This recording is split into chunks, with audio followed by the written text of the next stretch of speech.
O programa Saber Direito dessa semana é com o professor Antônio Carlos Barragan. O curso é sobre direito tributário. Tem dúvidas sobre o assunto? Mande um e-mail para saberdireito@stf.jus.br. Você também pode estudar pela internet. É só acessar o site www.tvjustiça.jus.br. Olá, tudo bem? Estamos de volta aqui com mais uma aula relativa à função social do tributo na TV Justiça, no programa Saber Direito. Eu sou Antônio Carlos Barragan, sou advogado, contador, fiz mestrado em Direito Econômico e Desenvolvimento e pós-graduação em Direito Público. Sou professor em universidade em nível de graduação e pós-graduação e também em cursos preparatórios relacionados à disciplina de Direito Tributário e Direito Financeiro. Muito bem, vamos dar continuidade então ao nosso estudo da função social do tributo, passando agora para outros itens que guardam um pouco mais da filosofia tributária, da sociologia tributária, fugindo um pouco daquela dogmática tradicional que nós estamos acostumados no estudo do direito tributário. Bom, vimos na primeira aula a questão do direito tributário e sua digressão histórica, a origem, para entender como ele se situa nesse panorama jurídico, tanto do Brasil quanto do mundo. Depois passamos a análise do conceito de tributo segundo a legislação brasileira, e aí esmiuçamos esse conceito de tributo, entramos nos detalhes das entrelinhas, onde nós podemos verificar inúmeras informações que enriquecem o conhecimento acerca do Instituto Tributo. E agora vamos falar um pouquinho sobre a relação do tributo com a solidariedade e a propriedade. Bom, primeiramente, cabe-nos ressaltar a questão do comunitarismo. Muito pouca gente talvez possa ter escutado falar em comunitarismo, e é importante relevar a figura do comunitarismo, tendo em vista a relação da solidariedade com a expropriação que é feita sobre a propriedade do indivíduo. E isso eu digo por quê? Porque o comunitarismo ele vai representar a dissolução da liberdade individual em deveres. Então, o indivíduo ele tem a sua liberdade individual dissolvida em deveres, que são deveres das mais variadas naturezas, mas que a gente poderia chamar, de uma forma genérica, de dever fundamental. Os deveres fundamentais que são de suma importância para a nossa análise da função social do tributo. E aqui eu vou agora conduzi-los a uma análise um pouco diferente do que tradicionalmente tentam se impor no nosso cotidiano tributário. Eu não digo impor por meio de doutrina ou por meio de aulas, mas pela própria vivência na sociedade. Você vai perceber que o tributo ele tem um prisma diferente daquele que nos parece em um primeiro momento. Os deveres fundamentais, eles vão se dividir em deveres fundamentais autônomos e não autônomos. José Casal Tanabás, que é um autor português, trabalha muito bem esse tema em uma obra chamada Dever Fundamental de Pagar Impostos. E ele nos traz os deveres fundamentais autônomos e não autônomos.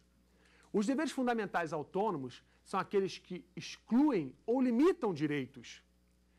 E eles guardam a relação com os deveres cívico-políticos.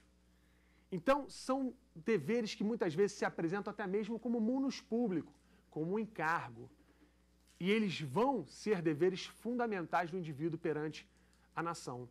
A gente tem, por exemplo, como um dever cívico, que nós, homens, temos que cumprir, a prestação de serviço militar. Esse é um dever cívico do sexo masculino no Brasil. Claro que um ou outro é dispensado até por questões de contingente, mas todos devem se alistar ao completar 18 anos em uma das 3 forças que compõem as Forças Armadas. Então isso é um exemplo de um dever cívico que nós temos, um munus público que nós temos. É um dever fundamental de todo indivíduo do sexo masculino, o alistamento militar. Alguns chegam a dizer que o dever de votar também seja um dever cívico-político. Só que nesse ponto cabe aí uma discussão que não é relacionada diretamente ao nosso tema, por isso não vamos perder tempo nisso, mas se votar seria um dever ou um direito. Não é? No Brasil, o voto sendo obrigatório, ele se traduz como um dever ou como um direito? Alguns dizem um dever, porque eu não tenho outra opção. Outros dizem um direito. Eu posso não votar. Só que você não votando, você é punido. Você tem que pagar uma multa por não ter votado. Então você é sancionado. Então não votar traduz pelo direito brasileiro num ato ilícito, pois eu estou sendo sancionado se eu não quiser votar. Então ele se aproxima muito da ideia de um dever cívico-político também. Muito bem. Já os deveres fundamentais não autônomos, a gente não vai ter nem exclusão nem limitação de direito. Ao contrário, ele vai se correlacionar com o direito. E aí nós temos os deveres sociais, nós temos os deveres econômicos, nós temos os deveres culturais, e aí a gente vai ter, nesse escopo, o dever fundamental de pagar tributo. O dever fundamental de pagar tributo, ele é um dever que vai se correlacionar, muitas vezes, com os direitos. Por quê? A gente tem a questão do binômio, que muitas vezes aparece, direito-dever. Direito-dever o tempo todo. O dever fundamental de pagar tributo. Aí eu vou ampliar até o escopo do trabalho do José Casal Tanabás, quando ele fala de dever fundamental de pagar impostos. Vou trazer agora a ideia de dever fundamental de pagar tributos. Vamos pensar tributos, vamos pensar amplamente. Dever fundamental de pagar tributos. Ele tem uma contrapartida com um direito? Parece-nos, que sim. Parece-nos que sim. Por quê? Ora, mas eu não vejo isso diretamente, professor. Ao pagar um imposto, qual é o direito que eu tenho? Ao pagar uma taxa, eu percebo um direito rapidamente, porque eu tenho a contraprestação. Então ele está ali, ó, de fácil visualização. Reparem, a taxa, assim como os outros tributos, que guardam uma relação contraprestacional ou retributiva, eles se apresentam sim com uma evidência mais clara do binômio de direito-dever. Mas nós podemos defender a possibilidade também do binômio direito-dever em relação aos impostos. E aí a gente vai começar a adentrar a ideia da solidariedade. A solidariedade ela vai trazer para a gente esse escopo. Agora, antes de aprofundar nisso, cabe uma questão. Será que os deveres fundamentais devem explicitamente aparecer em uma Constituição?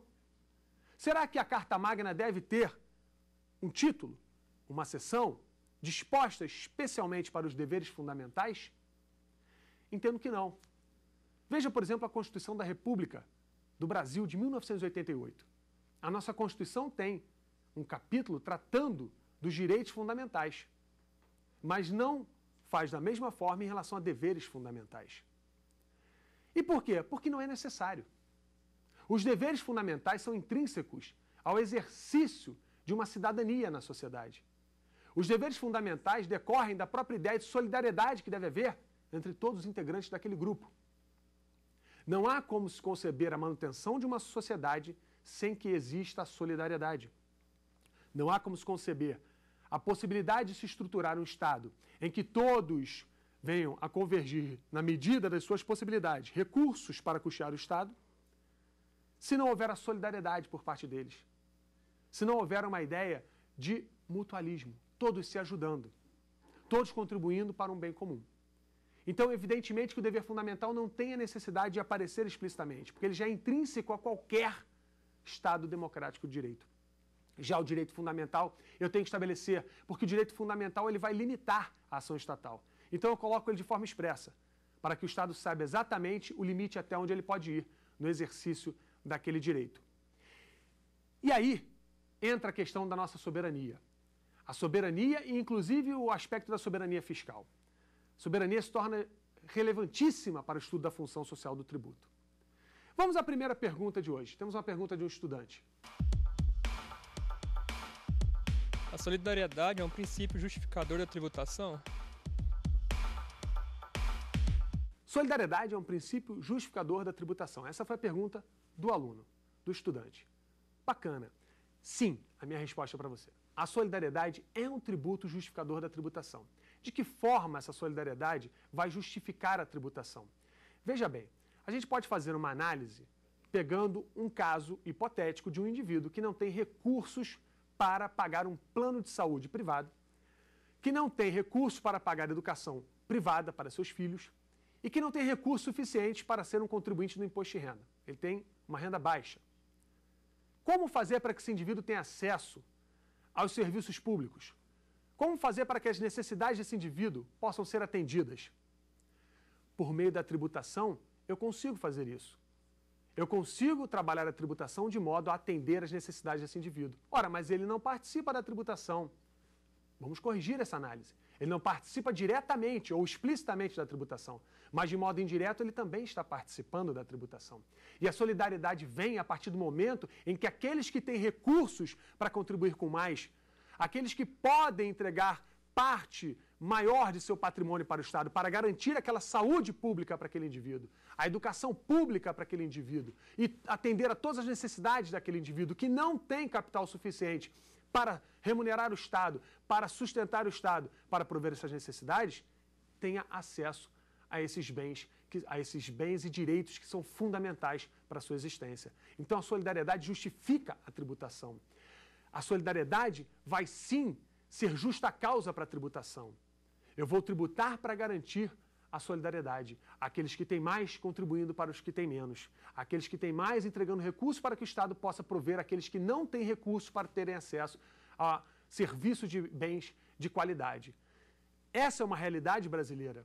Essa questão da relação solidariedade como princípio justificador da tributação aparece muito em sociedades onde você não tem a justa tributação, onde você ainda não vislumbra com eficiência a justiça fiscal, a justiça social. E esse é um ponto que a gente vai abordar mais à frente. Muito bem. A solidariedade fiscal, ela concede, e aí é muito interessante, ela tem um binômio, em que ela concede o direito de exigir o cumprimento do tributo e, em contrapartida, também o dever de você poder instituir, o direito, ou poder-dever, melhor dizendo, de instituir o tributo. Então, como é que é essa correlação que eu estou dizendo? O Estado tem o poder-dever de exigir aquele tributo, uma vez instituído. Fizemos essa análise na outra aula, tá? Em relação à questão da competência tributária, você assistiu, você se recorda.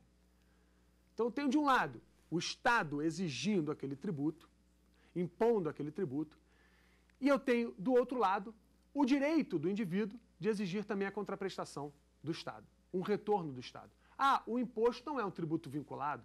Posso exigir que a verba do IPVA seja aplicada na via pública? Não.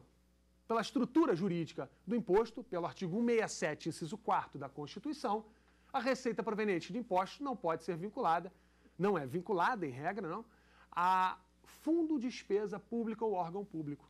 Apesar de o próprio dispositivo trazer algumas exceções, que não se enquadram no caso da aplicação do IPVA na via pública.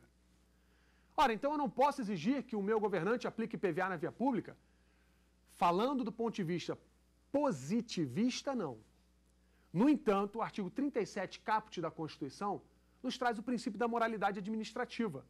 Ou seja, aquele gestor público deve ser pautado pela moralidade administrativa no exercício da sua função. Não seria moral pegar a verba do IPVA e aplicar na via pública? Consertar a via pública? Fazer novas vias públicas? Não seria moral? Entendo que sim. Parece-me que essa seria uma solução adequada a atender o preceito do artigo 37 da Constituição. Porém, ele não está obrigado, pelo ponto de vista normativo, a aplicar esse recurso, porque a própria Constituição lhe resguarda pelo artigo 67, inciso 4º. No entanto, essa seria uma resposta do Estado e um direito do contribuinte de exigir a aplicação daquele tributo, pelo ponto de vista sociológico ou filosófico, como falamos no início dessa aula, que ela é mais norteada pela filosofia tributária e pela sociologia tributária. Muito bem. Agora, um tema interessante dentro desse binômio é a questão do próprio indivíduo exigir o cumprimento do tributo. Olha que interessante, talvez essa visão nós não tenhamos hoje na nossa sociedade. Por quê? A função social do tributo ainda não está muito bem delineada. O tributo tem sido desvirtuado na sua função. A função fiscal, volto a dizer, ela salta muito aos olhos, como falamos na última aula sobre a função fiscal do tributo. É o que sempre está saltando aos olhos. É a menina dos olhos de qualquer gestão pública hoje aqui no Brasil. É a função fiscal. No entanto, a função social